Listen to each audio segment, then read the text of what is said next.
Won't let me go home. Okay, can't make me work. By user King Neptune. This story isn't mine, but a coworker on my ship. The shipping company I used to work for would do crew changes in the US. The ships were on liner route and would eventually make it back to the US, where crew members would swap out. However, I then got a new job where the ships weren't on liner service, so usually your relief would be flown out to whatever country you were in. It usually ended up being a nightmare with schedule changes, missed up flights, etc.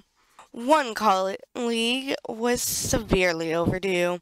The company sent a relief out to take alarm to make sure I'm actually awake for work. One colleague was severely overdue. The company sent a relief out to take his place so he could get sent home. The company also has a policy about vacancies need to be filled before overdue reliefs. However, we were waiving this for the engineer in question and sending him a relief first, then filling the vacancy later. The relief gets there and the guy does turnover, teaches him all the specifics, etc. The outgoing engineer asks, okay, when is my flight? The chief engineer tells him, oh, sorry, actually, we are not letting you go. We need to wait for the company to send a second relief because I used that guy to fill your vacancy. You need to stay here. Needless to say, the third engineer was pissed. I think he had already scheduled vacation with his family, like Disneyland or something. Anyway, the ship got underway to sea and he was still there. Around 10 a.m. one day, I went to the officer's lounge to get a cup of coffee and chill for a few minutes. I saw that guy sitting in the lounge in his pajamas watching the news, lol. And the next day, instead of working, he decided to just watch TV and nap all day. He said, yeah, my relief is here. As far as I'm concerned, my job is complete. They cannot get me to a flight, but they can't make me work. After a few days of this, the chief engineer actually tried to give the third engineer a disciplinary. He called him into his office and berated him. The next day, the company called the chief engineer in the middle of the night, daytime in America, and basically said, what the fuck are you doing? Let him go now. The disciplinary didn't go through. He got flown off in the next port, and he continued to draw overdue relief pay and salary those days he was not working. TLDR. Supervisor makes crew member stay on past his relief date. Crew member says, but that stays, but just doesn't work. Crew member eventually gets home instead. Edit. Oh yeah, I wanted to mention that third assessment engineer was already overdue for relief. I think he was already 2 months over when this occurred, and this was the pre-COVID before the pandemic began. So he was already supposed to be home. Then he got a name, and he was told, when your relief shows up, you're being flown back to your home of record. He told his wife and family that he was coming home, but then the chief engineer pulled the rug out from under him at the last minute. Edit 2, side story. On the same ship, some other crazy shit happened after the pandemic. The SU on my ship, Stewart's utility man, was overdue. His relief showed up to the ship. The relief could barely walk. He needed a hip replacement, I guess, but decided to come out anyway. At the time, you couldn't get a flight out from Singapore, so the outgoing SU just stayed on and decided to keep working. 3 days went by, and then 2 weeks after that, he stopped getting a paycheck. The outgoing SU checked why he wasn't getting a paycheck, and get this, he had exhausted his leave. He called the company and they told him, you're at home. You went home over 6 weeks ago. They had marked him as on vacation from his original relief date, despite the fact that he was there and working overtime the whole time. The company was charging him vacation days, and then those were all spent, stopped paying him, and told him he was AOL. Anyway, the reason why I brought up the guy before who was on crutches basically and had a hip problems, within 2 weeks that guy basically could no longer walk.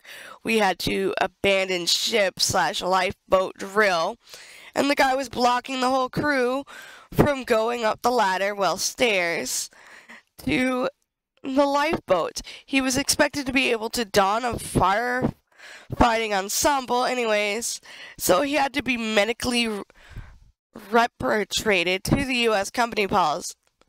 sees anyone in that sort of condition requires a medical escort to help them get home. Guess who got to be the escort? The guy he relieved. Off-going SU. Edit 3. Oh yeah, another thing that's funny is that the lounge is right down the passageway, the hallway, from the chief engineer's office. So he was sitting back, feet kicked up, only feet away from where the chief was working. If the chief, captain, or anyone else went to get a coffee from the lounge, they had to see him sitting there. So it was very much an in-your-face or power move on the third's part, and it was quite the object of gossip and jokes around the ship. I used to also grab ice from there before going to the gym, and I would get a chuckle every time if he was there for those days. I think that's an amazing thing to do. It's just like, well, I've got nothing better to do. And this was Malicious Compliance. And we actually have more. We have 2 more stories from King Neptune for Malicious Compliance. Sorry, boss, I'm not qualified. Once again by user King Neptune 07. This is another Merchant Marine Malicious Compliance story. My last one was about a guy who refused to work until he was sent home to go on his pre-planned trip to Disney World. In the Merchant Marine, there are licensing and credential requirements to determine what capacity you can work at. It boils down to the more time and experience you have, the higher you can sell. Sometimes you also have to take a test to upgrade your license or rating. At my current company, they have promotion boards once per year. Everyone has a permanent rating that determines the minimum they can sell as. But if you have the license, you can sometimes get temp promoted to a higher job with a higher salary until you either leave that ship or the person you were temp working for returns. On my ship, several years ago, there was a 3rd assistant engineer. This guy was working as a 3rd, but already had his 2nd assistant license. When he arrived, he had just completed the test to upgrade to 1st assistant engineer, but was waiting on his new license to come. In the engine department, the highest is chief engineer, the 1st assistant, 2nd, and so on. The engineer had put in his promotion package to advance to 2nd assistant engineer permanently, but he failed to be promoted. Specifically, the company told him that he was not qualified for the promotion to 2nd engineer. This meant he couldn't be permanently promoted to 2nd, but he could go get temp jobs. Several months after he got on board, the chief engineer wanted to give the 2nd leave for a month or 2, so the 2nd would leave for 30 or 60 days, then come back to do his job. He wanted the 3rd to fill in the meantime. The 3rd said, nope, sorry, no can do. You see, I'm not qualified, according to our employer. What the chief engineer didn't know was that the 1st engineer had to leave for some reason 30 days after the 2nd was due to leave. The 2nd did not hold a 1st engineer license, but the 3rd did. The 1st engineer left, and there was no one on land to replace him, so the 3rd engineer, whose license had come in since then, skipped right over 2 levels and became the new 1st. He said, you people said I'm not qualified for 2nd. You didn't say anything about 1st. And I love that, like, totally malicious, but also, like, fucking petty. You're gonna tell me, oh, you're not qualified to work the 2nd, even though, like, you passed the test and you have the certificate and license for it, whatever. But you are able to do the 1st. Y'all didn't say shit about the 1st, and I've got the 2nd's license, which means I can temporarily do the 1st job. And to me, that is hilarious. Thank you, King Neptune. And we are back to Malicious Compliance. And this title, no, I have not read this yet, but this title already has me in stitches. Punish Me Harder, Daddy! By user King Neptune 07. Yeah, we have all 3 of these just right next to each other, because I felt like they needed to all be next to each other, even though they didn't. Hey y'all! This is story number 3 in my series of Merchant Marine Malicious Compliance stories. This next one is well known at my company and remembered fondly by all. There was an asshole captain. We'll call him Captain B for short. Captain B was captain of a tanker that would give jet fuel and diesel to Navy ships while at sea. We call it underway replenishment. Captain B was known to verbally berate crew and call people out by name on the PA system. Think of it like an announcement system that goes through the whole ship. And telling them, Bob fucks this up, Jack has really been slacking today and lazy, Jill majorly fucked up this other thing. The tanker B was operating for a while out of Subic Bay, Philippines.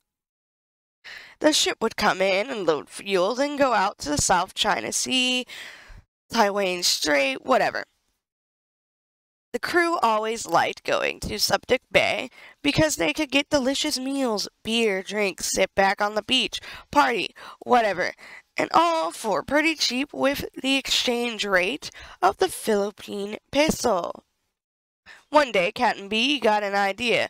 He would punish the crew for not allowing them to go ashore in port, presumably by their poor performance. Now all employees at this company are governed by a union, and we have a contract. Within the contract, it clearly states that if the crew are not allowed to go ashore, they will receive penalty pay for each hour they are restricted to the vessel during their non-working time. There are certain exceptions, like if the country is way too dangerous with terrorist attacks, liberty can be restricted, but for the most part, the crew must be granted liberty while in the port. There is no way the Captain B didn't know of this rule because there is all kinds of verbiage that says how to post a sailing board when people must be back, etc., etc. Captain B announced that there would be no liberty as punishment to the crew. He was even smart enough to put it in writing. Ooh, that's gonna come back and bite Captain B. I can see it now. Instead of becoming upset, the whole crew got a smirk on their face and money in their eyes. The mood at dinner was spectacular. Everyone was pre-counting their money and trying to decide what to do with it. Should I pay off the rest of my car payment, blow it at the strip club, take a side trip to some other city? So the punishment lasted one night.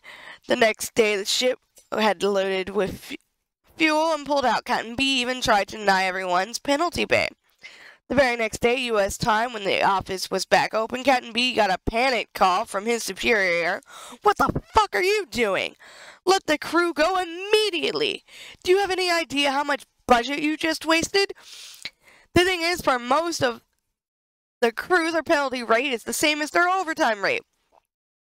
So instead of knocking off at 5 p.m. and going into town, the crew still stopped working at 5 and just went back to the room or the gym or whatever.